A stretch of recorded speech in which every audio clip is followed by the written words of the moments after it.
कुछ लोग जो इस श्रृंखला को देख रहे हैं वो एक भारी गड़बड़ यह करते हैं कि वो सीधे सीजन 2 के किसी एक दो एपिसोड को देखने लगते हैं। देखिए, मेरे जो बाकी वीडियोज हैं अन्य चैनल्स पर हैं, उनको आप किसी एक वीडियो को भी देखेंगे तो बहुत से विषयों में आपको स्पष्ट विषय ज्ञात हो जाएगा, बहुत से बातों से आप अवगत हो जाएंगे। म्लेच्छराज श्रृंखला या डार्क चैनल जो हमारा ये डार्क सीक्रेट्स बाय स्वामी निग्रहाचार्य, इस चैनल पर जो वीडियो आते हैं उन वीडियो को देखने के लिए आपको एक दो नहीं अपितु पूरे विषय को प्रारंभ से देखना पड़ेगा। ये बिल्कुल एक सीरीज के जैसे, श्रृंखला के जैसे आप नहीं देखेंगे तो विषय समझ में नहीं आएगा, प्रतिप्रश्न करेंगे। तो मैं आपको यह जातीय जनगणना वाले थंबनेल जो मैं लगा रहा हूं, लोग कहते हैं इसमें जातीय जनगणना के विषय में क्या बता रहे हैं आप। अब होता क्या है, कोई तीसरा एपिसोड देखा, चौथा देखा, दूसरा देखा, अचानक से वो 40 मिनट में विषय समझ नहीं पाया, जबकि उससे संबंधित जो हम बताना चाहते हैं वो विषय पिछले एपिसोड में, एपिसोड 1 में, फॉल ऑफ लेबनान में हम आपको बता चुके हैं। जातीय जनगणना कैसे लेबनान में की गई, पहले क्या था। लेबनान एक ईसाई बहुल देश था। लेबनान क्या था? Lebanon was the Paris of Middle east. जैसे फ्रांस में पेरिस को एक बहुत ही वैनिटी सिटी के रूप में देखा जाता है, किसी समय बेरूत को देखा जाता था, लेबनान के शहर बेरूत को देखा जाता था। जॉर्डन का सारा व्यापार समुद्री रास्ता कौन ले जाएगा? बेरूत ले जाएगा। जॉर्डन के साथ साथ जो और जो मध्य पूर्वी देश हैं, सीरिया का सारा समुद्री व्यापार किधर से जाएगा? बेरूत होकर जाएगा। तो बेरूत एक ऐसा स्थान था, जैसा भारत में चेन्नई का, सूरत का, कलकत्ता का बंदरगाह हुआ करता था, वही मध्य पूर्व में कई बार बेरूत को स्थान दिया जाता था। लेकिन क्या हुआ? जातीय जनगणना हुई। क्या पता चला जातीय जनगणना में लोगों को? कि जिसकी जितनी संख्या भारी उसकी उतनी हिस्सेदारी, जो आजकल चलाया जा रहा है भारत में भी अलग अलग पार्टियों के माध्यम से। तो सबसे अधिक संख्या में कौन थे? Maronite Christians. मेरोनाइट क्रिश्चियंस की संख्या सबसे अधिक थी। उन्होंने कहा कि we will be the president and the supreme commander of armed forces. तो क्या हो गया? जो मेरोनाइट क्रिश्चियंस थे वो कमांडर ऑफ आर्म्ड फोर्सेज बन गए, राष्ट्रपति, मतलब राष्ट्राध्यक्ष और सेनाध्यक्ष जिस समुदाय का व्यक्ति बनेगा वो मेरोनाइट क्रिश्चियन होना चाहिए। जो दूसरी संख्या थी वो थी सुन्नी मुसलमानों की। दूसरी संख्या सुन्नी मुसलमानों की थी। उन्होंने कहा कि हमको प्रधानमंत्री का पद चाहिए। प्रधानमंत्री का पद राष्ट्रपति से नीचे था, लेकिन the second most important post in Lebanon ये था। तो मेरोनाइट क्रिश्चियंस बन गए राष्ट्राध्यक्ष और सेनाध्यक्ष। दूसरे स्थान पर आए सिया मुसलमान। जो सिया मुसलमानों ने लिया प्रधानमंत्री का पद, मतलब प्रधानमंत्री का पद रिजर्व हो गया। आप एक सिचुएशन की, एक स्थिति की कल्पना कर सकते हैं कि किसी देश में रिजर्वेशन राष्ट्रपति के लेवल तक है, कि मतलब उस देश का राष्ट्रपति उसी समुदाय का बनेगा। आप बोलते हैं भारत में अल्पसंख्यकों की स्थिति खराब है। भारत में कितने राष्ट्रपति बने हैं अल्पसंख्यक समुदाय से, कथित अल्पसंख्यक समुदाय से? जरा रिकॉर्ड निकाल कर देखिए, उनके कार्यकाल में उनको क्या समस्या हुई। प्रधानमंत्री, राष्ट्रपति निकाल कर देखिए कितने समुदाय के क्या बने हैं, क्या प्रमोशन मिला है, क्या उनको वैनिटी मिली है। तो मेरोनाइट क्रिश्चियंस हो गए राष्ट्राध्यक्ष और सेनाध्यक्ष, सुन्नी मुसलमान हो गए प्राइम मिनिस्टर। फिर तीसरी सबसे अधिक संख्या थी शिया मुसलमानों की, वो बन गए संसद के स्पीकर। चौथी संख्या थी ग्रीक ऑर्थोडॉक्स क्रिश्चियंस की, वो बन गए deputy speaker of parliament and deputy prime minister. पांचवी संख्या थी द्रुज की। तो द्रुज ने और साथ साथ कुछ यहूदियों ने भी मिलकर, द्रुज समुदाय और यहूदियों ने मिलकर क्या कर लिया? General staff of armed forces में अपना स्थान बनाया। लेकिन क्या हुआ? मुसलमानों ने देखा कि रेशियो 6:5, 6 अगर ईसाई हैं तो 5 मुसलमान हैं। इस्लाम की एक जो रणनीति है या जो उसकी युद्ध नीति कहें, पैटर्न कहें, पैटर्न ऑफ एक्शन जो है इस्लाम का, इस्लाम हर उस स्थान पर चुप रहता है जहां उसकी संख्या 10% तक हो। उसको कोई मतलब नहीं, वो दिखाएगा कि we are the true patriots of this country, not the traitors. तो इस्लाम यही दिखाना चाहता है कि अगर वो 10% है तो वो सबसे बड़ा देशभक्त है। फिर अगर वो 20% है तो देशभक्त तो है, लेकिन अपने मजहब का वफादार भी है। यदि वो 30% है तो फिर वो अपने मजहब का वफादार है और कई मामलों में देशभक्त भी है। अगर वो 40% है तो मजहब की वफादारी प्राइम है, देशभक्ति वैकल्पिक है, ऐच्छिक है। अगर वो 50% है तो फिर वो राष्ट्र का मालिक है और आप उसके गुलाम हैं। ये पूरा पैटर्न 1000 साल से चलता आ रहा है। इसमें आपको उमर का सुलहनामा पढ़ना चाहिए। उमर का सुलहनामा, जब खलीफा उमर, उसका सुलहनामा यह कहता है काफिरों को यदि इस्लामी स्टेट में रहना है तो उनको 3 विकल्प दिए जाते हैं। पहला विकल्प, तुम मार दिए जाओ, जब आक्रमण होगा तो आपको मार दिया जाएगा।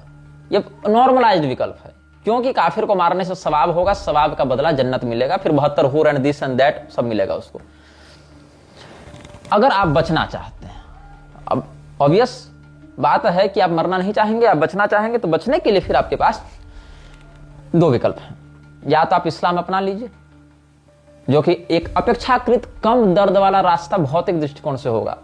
इस्लाम अपना लीजिए सपरिवार। यदि आपने अपना लिया, बेटे ने नहीं अपनाया, तो केवल आपको छोड़ा जाएगा, बेटे को नहीं छोड़ा जाएगा, बेटी को नहीं छोड़ा जाएगा। मतलब जो जो अपनाएगा इंडिविजुअली उसको छोड़ दिया जाएगा, मारा नहीं जाएगा। हो सकता है अगर आप अच्छे काबिल योद्धा हो तो आपको ठीक ठाक पद भी दे दिया जाए, इस शर्त के साथ कि आप उस क्रूर अभियान को आगे बढ़ाते रहेंगे बिना किसी गद्दारी के। अथवा यदि आप जिंदा भी रहना चाहते हैं और इस्लाम को अपनाना भी नहीं चाहते हैं, तो एक तीसरा विकल्प है जो कि टेम्पररी आपके रिसोर्सेज का दोहन करेगा, वो है जजिया। मतलब जीवन का कर, जिंदा रहने के लिए टैक्स, आपकी संपत्ति का एक बड़ा हिस्सा आपको टैक्स में देना पड़ेगा, इस शर्त के साथ कि आप इस्लाम के विरुद्ध कुछ नहीं करेंगे।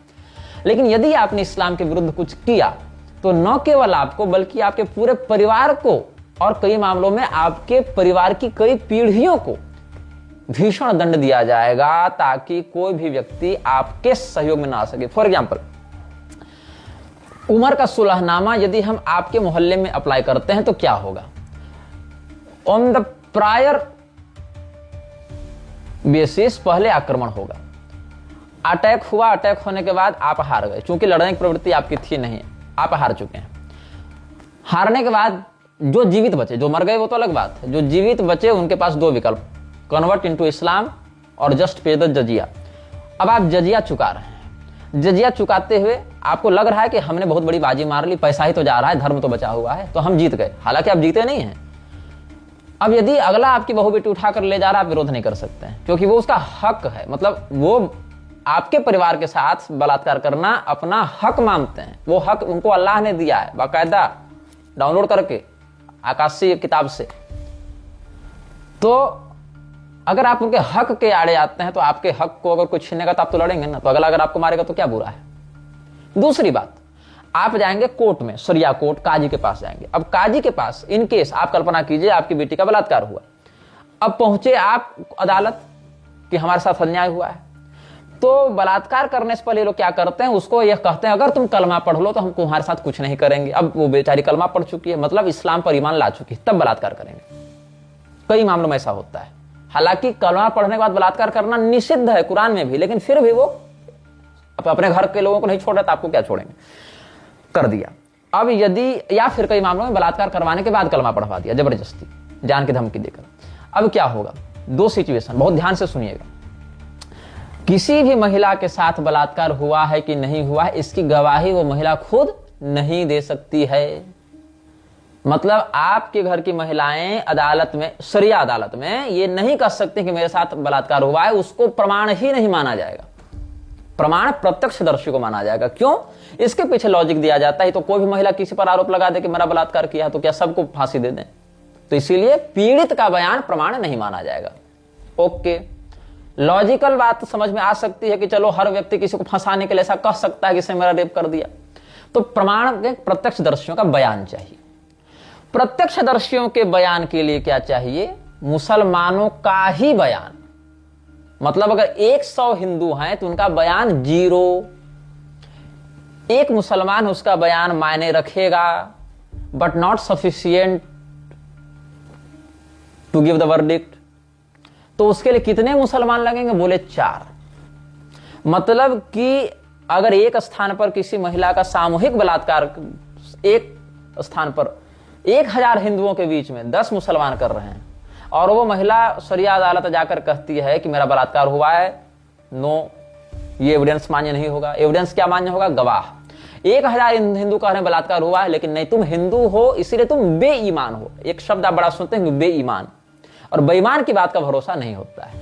अरे तुम तो बेईमान है जी, तुम्हारी बात कौन मानेगा? तो बेईमान क्या है? ईमानदार और बेईमान ये दोनों इस्लामी शब्द हैं। जिसने अल्लाह और उसके रसूल में ईमान लाया, विश्वास किया, वो ईमानदार कहलाया। जिसने ऐसा नहीं किया, द पर्सन्स हु डिनाइड अल्लाह and his prophet are called बेईमान, मतलब उन्होंने ईमान नहीं लाया। अब हम लोग तो प्रतिदिन करते हैं इन शब्दों का प्रयोग, लेकिन इनका ओरिजिन नहीं जानते हैं। तो बेईमान और ईमानदार, तो बेईमान की बात कोई नहीं मानता। तो इस्लाम बेईमान किसको मानता है? जो अल्लाह और उसके रसूल पर ईमान न लाए। ईमानदार कौन है? जो अल्लाह और उसके रसूल पर ईमान लाए। तो मुसलमान की गवाही मान्य होगी, उसमें भी एक की नहीं, कम से कम 4 गवाह होने चाहिए। तो आप लेते रहिए ऐसे 4 मुसलमान गवाहों को जो आपके पक्ष में गवाही दें और अपने इस काफिर को बचाने के लिए अपने हम मजहब मुसलमान से खिलाफत करें। होगा प्रैक्टिकली पॉसिबल? अब चलो, इन केस आपने यहां तक भी कर लिया, होना नहीं है, लेकिन इन केस आपने यहां तक भी कर लिया, तो अगली समस्या लड़की का क्या होगा? लड़की कलमा पढ़ चुकी है, कलमा पढ़ने के बाद वो पीछे नहीं आ सकती। अगर पीछे आती तो इस्लाम ज्वाइन करने के बाद अगर वहां से वो फिर से रिजेक्शन में आता है, अगर ठुकराता है इस्लाम को, तो वो और अधिक कठोर भीषण दंड का भागी बनेगा। तो आपकी बेटी को रहना तो उन्हीं के साथ पड़ेगा, वो इस्लाम को ठुकरा अब नहीं सकती, अब कलमा पढ़ चुकी है। तो समझ रही है लूप कैसा है? कुल मिला के आपको कभी बचना ही नहीं था, बस आपको टॉर्चर करने के तरीके आपको दिए गए हैं। पहले जजिया दीजिए, फिर बेटी के लिए फाइट कीजिए, फाइट करने के लिए गवाह ऐसे होने चाहिए, इतने ही होने चाहिए, उसके बाद भी कलमा पढ़ी बेटी वापस आपके हिंदू धर्म में नहीं आ सकती। और इसी पूरे के पूरे लूप होल का प्रयोग पाकिस्तान, बांग्लादेश, हर जगह होता है। वो एक घर से एक बेटी को उठाएंगे, उसको बलात्कार करेंगे, कलमा पढ़वाएंगे, उसका रेप जिंदगी में साबित नहीं होगा, हो भी गया तो आपकी बेटी आपको नहीं मिल सकती है। क्यों नहीं मिल सकती है? क्योंकि उसने इस्लाम कबूल कर लिया था, करवा दिया गया था, किया भी नहीं था, और करवा भी दिया गया तो वो वापस नहीं आ सकती, क्योंकि अल्लाह पर ईमान आ चुका, अब दोबारा वो ईमान डिका नहीं सकती, नहीं तो मार दी जाएगी। सीधी बात, क्लियर बात। इस पूरी प्रणाली पर जो पूरा का पूरा गिरोह चल रहा है, आप उससे भाईचारा की बात करते हैं? एक हाथ में गीता कुरान और दूसरे में संविधान की बात करते हैं। तो मैं लेबनान की बात कर रहा था। क्या हुआ? मुसलमानों ने देखा कि ईसाइयों की अपेक्षा हम 5 हैं, ईसाई 6 हम 5, मतलब 6:5 का रेशियो चल रहा है। अब ईसाइयों के बराबरी करने के लिए हमको क्या करना पड़ेगा? अपनी संख्या बढ़ानी पड़ेगी, तो 6:6 हो जाएगा, बराबर की संख्या हो जाएगी। और अगर एक संख्या हमने और बढ़ा ली तो हम बहुमत में हो जाएंगे, और बहुमत का व्यक्ति क्या बनता है? राष्ट्राध्यक्ष और सेनाध्यक्ष। तो सीधे आर्म्स कमांड, आर्मी का कमांड मेरे हाथ में, और जिसके हाथ में सेना उसके हाथ में ताकत है, ताकतवर व्यक्ति राज करता है। तो जब तक लेबनान में जाति जनगणना नहीं हुई थी तब तक सब ठीक ही चल रहा था, अपेक्षाकृत। व्यापार चरम पर था, उनके देश की सांस्कृतिक अवधारणाएं भी विकसित हो रही थी। यहां शिया और सुन्नी आपस में लड़े नहीं, वो दोनों एकजुट हुए। एकजुट होने के बाद ईसाइयों के विरुद्ध उन्होंने विद्रोह किया। क्या कह के कि हमारी संख्या अधिक है तुमसे, तो तुम कैसे प्राइम लोकेशन, प्राइम पोजीशंस पर रह सकते हो? अच्छा, कैसे तुम्हारी संख्या बारी? तुम तो 5 हो, हम 6 हैं, 6:5 का रेशियो है। बोले नहीं, हम तो 7 हैं, तुम 6 हो। तुम्हारे 6 होने में हमको समस्या नहीं है, तुम जो करो कि हम 5 हैं ना, हम 5 नहीं, हम 7 हैं। बोले कैसे? दोबारा जनगणना करो। दोबारा जनगणना की गई। 3 लोगों ने क्या किया? फिलिस्तीन से और इजराइल से जो संघर्ष चल रहा था, फिलिस्तीनी शरणार्थियों को अपने यहां घुसाना प्रारंभ किया, उनको भी ऑडिट में चढ़ा दिया। फिलिस्तीन वाले बोले हम काहे जाएंगे, हमको तो वहां जाने पर मारेगा ना, हम तो इसी देश के नागरिक हैं भैया, तो हमको शरण दे दो। शरण दे दी गई। अब शरण यहां रखेंगे तो खाएंगे तो यहीं, वोट तो यहीं डालेंगे, वोट डालने कहां जाएंगे? वापस फिलिस्तीन, वोट यहीं डालेंगे। हम हो गए 7, अब 7 हो गए तो हम हो गए आर्म्ड कमांडर, तो आर्म फोर्सेज के कमांडर बन गए, तो तुमको फिर राज करने देंगे। हो गया गृहयुद्ध। 15 साल में 1.5 लाख लोग मरे, हर साल 10,000 लोग मरे गृहयुद्ध के कारण। और आज हालत क्या है बेरूत की? Beirut was once the Paris of Middle East, now it's a श्मशान। पूरा का पूरा बेरूत केवल बम ब्लास्ट से आतंकित रहता है। अब वहां शिया सुन्नी के झगड़े चल रहे हैं, क्योंकि अब लड़ने के लिए बाकी तो बचे नहीं। ईरान पाकिस्तान हो गया, हो दोनों मुसलमान है लेकिन लड़ेंगे आपस में, क्योंकि जहां पर दूसरे लड़ने के लिए मिलते हैं वहां दूसरों से लड़ेंगे, दूसरे नहीं मिलेंगे तो खुद से लड़ेंगे। इसलिए प्रभुपाद ने जो मूर्खता करी थी ना लॉस एंजलिस में 1969 में जाके, कि ब्राह्मणों की घृणा ने पाकिस्तान को जन्म दिया, उस मूर्ख को बेसिक नॉलेज जियो पॉलिटिक्स की नहीं थी, या थी भी तो हिंदुओं को मूर्ख बनाने के लिए वो केवल अपना महिमामंडन, हिंदुओं का जो ब्रेनवाश करता रहा। और इस प्रकार से पैगंबर को सच्चा वैष्णवाचार्य बताया है इस्कॉन के संस्थापक ने, पैगंबर को सच्चा वैष्णवाचार्य बताया है, और कहा कि पाकिस्तान के निर्माण के पीछे इस्लाम की क्रूरता नहीं, इस्लाम के प्रति ब्राह्मणों की घृणा थी। तो बताओ, वही ब्राह्मणों की घृणा अभी इस्कॉन को पिटवा रही है क्या बांग्लादेश में? और चिन्मय दास के पीछे हिंदू लहालोट हो रहा है कि हिंदुओं पर अत्याचार हो रहा है। यही चिन्मय दास जैसे इस्कॉनी है, कल तक मुसलमानों का भंडारा करवा रहे थे और हिंदू देवी देवताओं को गाली दे रहे थे, स्मारकों को गाली दे रहे थे, मायावादी बोलकर उनका अपमान कर रहे थे। ये वास्तविकता है, ये नंगा सत्य है उन एजेंसियों का, उन एनजीओ का जिनको तुम हिंदू मानते हो, जो हिंदू हैं नहीं। केवल मार खाते हैं जब जहां पर इस्लाम के आतंक से पीड़ित होते हैं तो कहते हैं हम हिंदू हैं, हम पर अत्याचार हो रहा है, और शांति के समय उन्हीं मुसलमानों को भंडारा करवा के हिंदुओं को फिर गाली देते हैं। अस्तु, आगे हम बात कर रहे थे आपको क्या हुआ। अगर आपसे आज पूछा जाए कि पूरे भारत में ऑथेंटिक डाटा पूछा जाए, कितने क्षत्रिय हैं, कितने ब्राह्मण हैं, कितने वैश्य हैं, कितने शूद्र हैं, उनमें उपजातियां कितनी हैं, उन उपजातियों के कितने सदस्य हैं, ब्राह्मण हैं तो मैथिल ब्राह्मण कितने हैं, शाकद्वीपी कितने हैं, गौड़ कितने हैं, सारस्वत कितने हैं, कानकुब्ज कितने हैं, स्वरूपारण कितने हैं, तो इसका अगर आपको मैं बायोडाटा मांगूं तो आप बायोडाटा दे पाएंगे? जो ब्राह्मण महासभा चला रहे हैं क्या वो दे पाएंगे? क्षत्रिय महासभा चला रहे हो दे पाएंगे? जो दलित वामपंथी संगठन चला रहे हैं उनके पास कोई इसका आधिकारिक आंकड़ा है? ऑन द गवर्नमेंटल बेसिस आप बता दें इसका कोई आंकड़ा है आपके पास? नहीं। तो क्या करना पड़ेगा इसके लिए? बिल्कुल सही, जातीय जनगणना करनी पड़ेगी कि हमारे पास कितनी जातियां उपलब्ध हैं और कितनी जातियों में कितने अधिक सदस्य उपलब्ध हैं। लेकिन इस जातीय जनगणना का प्रयोग क्या किया जाएगा? आपने इतना बड़ा इन्वेस्टमेंट करके, इतना मैन पावर लगा के, इतने कर्मचारियों को दिन रात लगा के, कई वर्षों की मेहनत से इतना बड़ा डाटाबेस तैयार किया। हालांकि इस डाटाबेस के तैयार करने में हजारों लोग नए पैदा भी हो जाएंगे, मर भी जाएंगे, लेकिन ऑन एन एवरेज आपने एक डाटाबेस तैयार कर लिया। फिर क्या होगा? फिर मैं आपको बताता हूं, यहां पर स्थान आता है प्रोजेक्ट जोशुआ। जिन लोगों को प्रोजेक्ट जोशुआ के बारे में नहीं पता है वो गूगल में सर्च करें प्रोजेक्ट जोशुआ क्या है। प्रोजेक्ट जोशुआ एक जो यूनिकॉर्न प्रोजेक्ट है क्रिश्चियन मिशनरीज का। पूरे विश्व में, प्रत्येक देश में, प्रत्येक समुदाय में कितने सदस्य हैं उसका बायोडाटा है प्रोजेक्ट जोशुआ।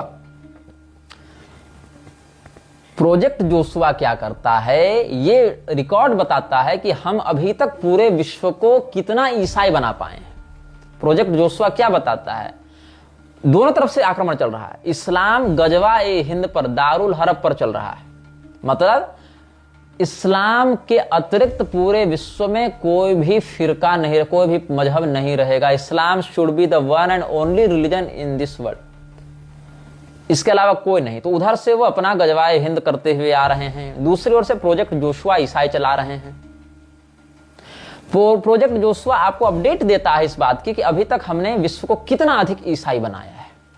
आपको जानकर आश्चर्य होगा कि पूरे विश्व की बात न भी करें तो भारत की सरकार के पास जितना ऑथेंटिक डाटा नहीं है उससे अधिक मिशनरीज के पास है। दिन रात वेटिकन के पैसे से, CIA के पैसे से, ऑर्डर ऑफ 9 एंजल्स जैसी संस्थाओं के पैसे से ये लोग दिन रात रिसर्च कर रहे हैं। इंटीरियर्स में जा रहे हैं जहां फौज नहीं जा सकती, जहां पर पुलिस नहीं जा सकती, वहां ईसाई मिशनरियां कैसे पहुंच जा रही हैं, वहां का डाटा उनके पास कैसे पहुंच रहा है, with the help of locals, with the help of government officials कैसे पहुंच रहा है। और वो डाटा पब्लिक है।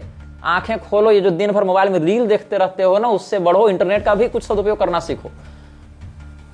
प्रोजेक्ट जोशुआ सर्च करना, अभी वीडियो को रोक कर भी कर सकते हो, नहीं तो वीडियो के बाद कर सकते हो। आपको एक एक जाति का, जैसे मैं शाकद्वीपीय ब्राह्मण हूं, आप सर्च करें भारत में कितने शाकद्वीपीय ब्राह्मण हैं और उसमें कितने अभी तक ईसाई कन्वर्जन हो चुका है। हालांकि संख्या बहुत कम है सौभाग्य से, लेकिन उनका वो चल रहा है एजेंडा, उनकी योजना है। आज न कल वो उसी पर काम कर रहे हैं, उसी के लिए करोड़ों अरबों डॉलर वो इन्वेस्ट कर रहे हैं। तो क्यों कर रहे हैं? फ्री में करेंगे? आप तो कह रहे हैं ना कि बागेश्वर धाम वाले अस्पताल बना रहे हैं, कन्या विवाह करवा रहे हैं, CMS से बड़ा अस्पताल बनवा रहे हैं, वेलोर से ज्यादा बड़ा मेडिकल फैसिलिटी दे रहे हैं। तो अगर अस्पताल ही बनवाने से धर्म बच जा रहा है तब तो बहुत बड़ा काम ईसाई मिशनरियां कर रही हैं। बड़े बड़े अस्पताल बना रही हैं, स्कूल्स बना रही हैं, मेडिकल कॉलेजेस खोल रही हैं। तो क्या उनको भी हम धर्म का रक्षक मान लें? बात ऐसी नहीं है कि कौन व्यक्ति इंस्टीट्यूशन खड़ा कर रहा है, बात ऐसी है कि वो शत्रुबोध कितना रखता है और आपके धार्मिक कर्तव्य से कितना आपको प्रबोध कराता है। आपको कोई व्यक्ति अगर 10,000 रुपया रोज दे रहा है और किनारे आपके बच्चों की किडनी लीवर बेच दे रहा है तो उसको आप अच्छा नहीं मान सकते। हर चीज केवल बाहरी आवरण से नहीं देखने को मिलती। अभी तो ऐसी संस्थाएं हॉस्पिटल स्कूल बनाती ही हैं इस उद्देश्य से कि हम दिखा सके कि वी आर सोशल वर्कर्स। अंग्रेज क्या लड़ने आए थे भारत में? व्यापारी ही बनकर आए थे, नहीं बोले थे कि हम पूरे देश पर कब्जा करने आए हैं। We are traders. हम यहां पर कुछ कपड़े का व्यापार करेंगे, कुछ चाय का व्यापार करेंगे, कुछ मसालों का व्यापार करेंगे। क्या बनकर आए थे? ट्रेडर्स। आला हुजूर आपके पास इतना मैन पावर नहीं है कि आप टैक्स कलेक्ट कर सकें, इसलिए हमको आप पर्ची हुक्मनामा बना दीजिए कि हम टैक्स कलेक्ट करके आपको उसको दे सकें, बस थोड़ा सा कमीशन हमको दीजिएगा। They were tax collectors, they were traders. लेकिन उद्देश्य उनका क्या था? उद्देश्य क्या हुआ उनका? इस देश में क्या परिणाम देखने को मिला? तो इसको समझना सीखो। कोई व्यक्ति आपको आकर सामने नहीं कहेगा कि हम तुमको गुलाम बनाने, तुमको नष्ट करने आए हैं। वो कहेगा हम आपको शिक्षित करने आए हैं, विकसित करने आए हैं। इसी से वो घुसपैठ करेगा उस सिस्टम में। नॉर्थ ईस्ट का हाल अभी क्या है? झारखंड का हाल क्या है? बांग्लादेश के माध्यम से घुस रहे हैं मुसलमान, बंगाल होते झारखंड में। आदिवासी महिलाओं से विवाह कर रहे हैं, वनवासी महिलाओं से विवाह कर रहे हैं। आज हालत क्या है? पूरा का पूरा सीमांत झारखंड जो है अपने उन्हीं कथित आदिवासी शुभचिंतक नेताओं के चक्कर में आधा क्रिश्चियन आधा मुसलमान बन चुका है। आप आज उस क्षेत्र में जमीन खरीदने जाएंगे, जमीन नहीं मिलेगी। ईसाई मिशनरियों को चर्च के लिए जमीन कैसे मिल जा रही है? और तब सरकार कहां सोती रहती है? मुसलमान बांग्लादेशी आकर कैसे झारखंड में वहां के वनवासी महिलाओं से शेड्यूल कास्ट और शेड्यूल ट्राइब से विवाह कर ले रहा है, उसकी जमीन पर कब्जा कर ले रहा है। और उस जमीन पर जब उसी गांव के लोग कब्जा करने जाते हैं, अपना हक बताते हुए, तो उनको मारपीट की जाती है, लेकिन सरकार कोई कार्रवाई नहीं करती है। भारत कितने बड़े दलदल में फंस चुका है अपने नेताओं की अदूरदर्शिता और काल्पनिक महिमा मंडन के कारण। इसको आप समझ नहीं पा रहे हैं अभी। आपको लगता है कि मोदी जी सब कर देंगे, अमित शाह सब कर देंगे, योगी जी सब कर देंगे। निग्रहाचार्य को रणनीति की समझ नहीं है, कूटनीति और जियोपॉलिटिक्स की समझ नहीं है। चिकन नेक का आप देखिए रिकॉर्ड निकालकर, चीन ने क्या किया है। चीन ने नेपाल को, अच्छा देखिए, जब भारत में कांग्रेस की सरकार थी, एक वीडियो हमने ट्विटर पर डाला था यूएन कॉन्फ्रेंस का, अलग अलग समय में यूएन कॉन्फ्रेंस का एक वीडियो था। यूएन असेंबली में 3 काउंसलर्स बैठे हुए थे, कई बार 1 था, कई बार 2 था, कई बार 3 था, लेकिन 3 की वो बेंच थी। अलग अलग टाइम का है जब अलग अलग नेता गए। जब भारत का प्रधानमंत्री गया, जिस समय नरेंद्र मोदी की सरकार थी, अभी भी है, लेकिन जिस सेशन में नरेंद्र मोदी प्रधानमंत्री था भारत का प्रधानमंत्री बनकर नरेंद्र मोदी गया, उसने क्या किया? सर झुकाया उन काउंसलर्स के सामने। वो वीडियो है, मैंने ट्विटर पर डाला था। जब नरेंद्र मोदी क्या है भैया? पापा वार रुकवादी वाला हस्ती, विश्व गुरु, पूरी दुनिया भारत के अनुसार चल रही है। रूस यूक्रेन का वार रुकवा दिया पापा। तो पापा जी गए, काउंसलर्स को प्रणाम किया, अपना भाषण दिया, खड़ा होकर आ गया। पाकिस्तान का प्रधानमंत्री गया, वो प्रणाम नहीं किया काउंसलर्स को। आप समझ सकते हैं कि जो नाक तक कर्जे में डूबा है देश। अच्छा, बात क्या है ना, Pakistan is not a country which has terrorism. Terrorists have snatched a country named Pakistan, and they are making sure that every single child of Pakistan is raised with absolute hatred towards India and its civilians. ये हाल है। पाकिस्तान एक ऐसा देश नहीं जहां आतंकवाद है। आतंकवादियों के पास एक देश है जिसका नाम पाकिस्तान है। इस पर एक मीम बहुत पहले चला था, every country has an army but Pakistani army has a country. यह कहा जाता था कि हर एक देश के पास एक सेना होती है, लेकिन पाकिस्तानी फौज एक ऐसी फौज है जिसके पास खुद का देश है, यह कहा जाता था। मिडिल ईस्ट को उलझाए रखने के लिए जो केंद्र है वो है लेबनान, सीरिया, काफी हद तक इराक भी। साउथ एशिया को उथल पुथल में बनाए रखने के लिए प्राइम लोकेशन है पाकिस्तान। पाकिस्तान के पास खुद का कोई ठोस इकोनॉमिक मॉडल नहीं है।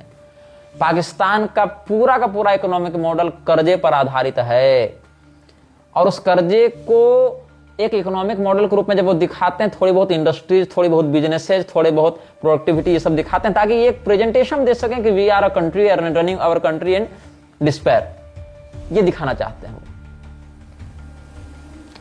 तो जो देश का उद्भव ही हिंसा के कारण हुआ है, जिस देश की रोटी ही हिंसा को बढ़ावा देकर चल रही है, आप कैसे उम्मीद कर सकते हैं कि हम पाकिस्तान के साथ शांति वार्ता करके, बातचीत करके समझौता कर लेंगे? क्योंकि जिस दिन वो शांति वार्ता पर सहमत हो जाएगा, उस दिन उसको फंडिंग मिलनी बंद हो जाएगी।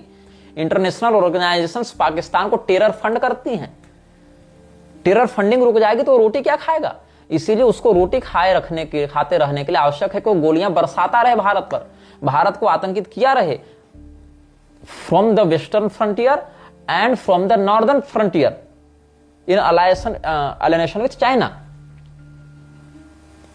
तो अलाइनमेंट जो की है उसने चीन के साथ, उसी में अब नेपाल भी घुसा है। तो मैं आपको यूएन के विषय में क्यों बता रहा था, बांग्लादेश की प्रधानमंत्री शेख हसीना भी गई थी, वो भी काउंसलर्स को प्रणाम करती है। और आपको पता है एक व्यक्ति जो बैठकर भाषण देता है और जिसके आने पर काउंसलर स्वयं उठकर खड़ा हुए, वो कौन हो सकते हैं, नेपाल के राजा महेंद्र। उनका वीडियो मैंने सार्वजनिक किया था। भारत का प्रधानमंत्री जाता है, काउंसलर्स को प्रणाम करता है, कोई प्रणाम किया या नहीं किया, लेकिन जब राजा जाता है, नेपाल जैसे एक ऐसे देश का राजा जो भौगोलिक दृष्टिकोण से बहुत बड़ा नहीं है, जिसकी आर्मी बहुत बड़ी नहीं है, जहां कोई विशेष टेक्निकल एडवांसमेंट भी नहीं है, लेकिन हैसियत होती है। कब था ये नेपाल, जब वहां राजतंत्र था।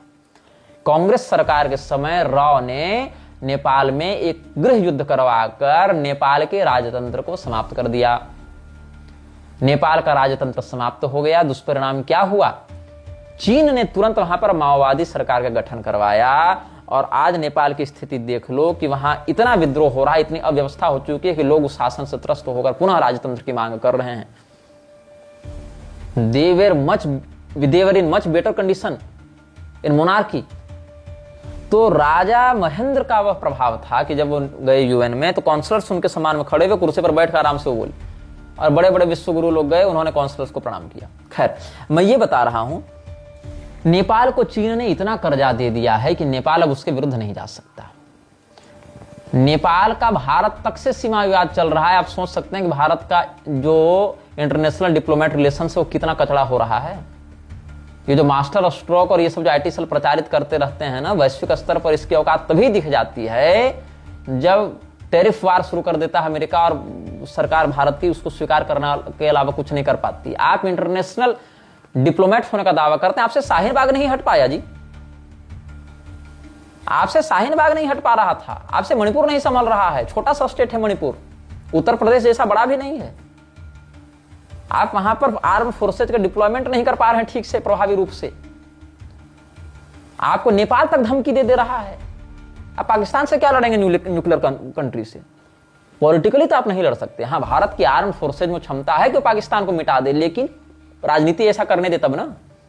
राजनीति तो वो गंदी चीज हो गई है कि सेना से क्षमा मंगवाई जा रही है और मोदी उसको अपनी उपलब्धि बता रहा है कि जो कभी नहीं हुआ, मेरे शासनकाल में हमने आर्मी से, सेना से माफी मंगवाई कि उसने वहां नौजवानों पर गोली क्यों चलाई थी। ये एनडीटीवी पर चला था ना, जहां आर्मी माफी मांग रही है और इसको वहां की सरकार ग्लोरीफाई कर रही है। आप उन आर्मी वालों की क्या छवि बनवा रहे हैं? आज आप कहते हैं फौज का सम्मान करना चाहिए, फौज का सम्मान आप कभी नहीं किए हैं। तो क्या हुआ, चीन ने नेपाल को पूरे कब्जे में कर रखा है, इकोनॉमिकली भी और डिप्लोमेसी के दृष्टिकोण से भी। कहें पाकिस्तान को वो अपना कॉरिडोर बनवाने दे ही रहा है, तो उधर से पाकिस्तान को भी इकोनॉमिकली फंड कर रहा है, हथियार से सपोर्ट कर ही रहा है। आप पूर्व दिशा की ओर बढ़े, नागालैंड, मणिपुर, मिजोरम, आप नक्शे में देखें, ऊपर नागालैंड, नीचे मणिपुर, फिर मिजोरम। मिजोरम और नागालैंड ने कई बार अपने आप को एक स्वतंत्र देश के रूप में प्रेजेंट करने का प्रयास किया है। जो मिजो अलगाववादी नेता हुए और नागालैंड के जो नागा वॉरियर्स हुए, उन लोगों ने कई बार स्वयं को भारत से अलग करने का प्रयास किया है। कई बार वो भारत सरकार के केंद्रीय आदेशों को भी इग्नोर कर देते हैं। उनका निकटवर्ती संबंध रोहिंग्या मुसलमानों से है, निकटवर्ती संबंध उनका चाइनीज जासूसों से है। नागालैंड और मिजोरम आपके हाथ से निकल ही चुका है लगभग। वहां 0 पॉपुलेशन है हिंदुओं की, लगभग मान ले, इक्का दुक्का छोड़ दें ट्रेडर्स को लेते हुए, लेकिन वहां जो लोकल पॉपुलेशन है वो लगभग 100% क्रिश्चियंस हैं। मणिपुर में अभी उतनी स्थिति बिगड़ी नहीं है, इसीलिए उसको गृह युद्ध में ढकेला जा रहा है। अगर मणिपुर टूटा तो एक साथ 3 स्टेट आप लूज कर रहे हैं अपने ईस्टर्न बॉर्डर के, नागालैंड, मणिपुर, मिजोरम। फिर बांग्लादेश और मिजोरम मिलकर अटैक किस पर करेंगे? त्रिपुरा पर।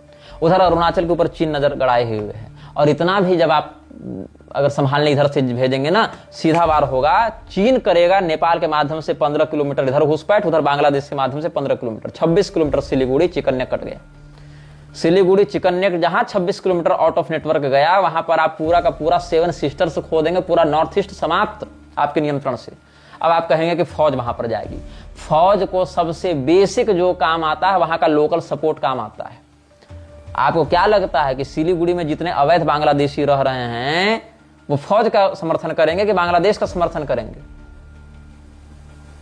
सिलीगुड़ी जैसे डेंस पॉपुलेटेड मुसलमान एरिया में आप आर्मी डिप्लॉय कर देंगे? आप तो वैक्सीन नहीं लगवा पाए मुसलमानों के इलाके में घुसकर आप जंग कर लेंगे। वहां के लोकल इंटेलिजेंस से ज्यादा आपका इंटेलिजेंस काम कर रहा है, और अगर ज्यादा ही काम कर रहा है तो आप उसका प्रभावी दमन क्यों नहीं कर रहे हैं? इंटेलिजेंस भी तो पॉलिटिशियंस के ही कहने पर चलेगा ना। कोई भी इंटेलिजेंस ऑफिसर खुद जाकर ऑपरेशन कर रहा है क्या? उसको भी तो रक्षा मंत्रालय, गृह मंत्रालय से अनुमति लेनी पड़ेगी। वो पॉलिटिशियन करने देगा? है उसका जिगर इतना करवाने का? तो अभी तक क्या है, साउथ एशिया में एक भी मिशनरी स्टेट नहीं है।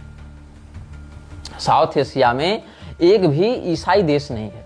या तो इस्लामिक कंट्रीज हैं जैसे कि बांग्लादेश, जैसे कि पाकिस्तान, अफगानिस्तान, या बौद्ध कंट्रीज हैं जैसे कि तिब्बत, जैसे कि काफी हद तक श्रीलंका, जैसे कि उधर आप ये मान लें म्यांमार, ऊपर थोड़ा बढ़ लें कंबोडिया, या उसके ऊपर बढ़े हांगकांग, थाईलैंड, ताइवान इत्यादि बढ़ेंगे तो काफी हद तक बौद्ध बहुल क्षेत्र है।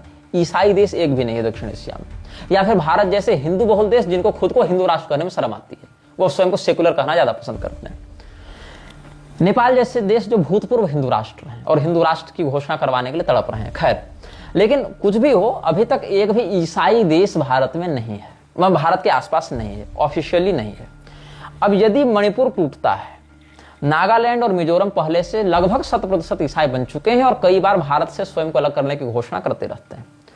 अगर मणिपुर को नागालैंड और मिजोरम के प्रेशर से अलग कर भी दिया जाता है, जिसमें काफी हद तक सोशली सफल हो चुके हैं, आपकी all thanks to your good diplomacy, कि ये अब उस स्थिति में पहुंच गए हैं कि ये आपको आंख दिखा सकते हैं, और प्रधानमंत्री का इतना बड़ा व्यक्तित्व हो गया कि एक ढंग का ट्वीट नहीं करने की औकात है प्रधानमंत्री की मणिपुर टॉपिक पर। This video may get deleted soon. Please download using third-party apps. You may also re-upload this video on your channels. Thank you.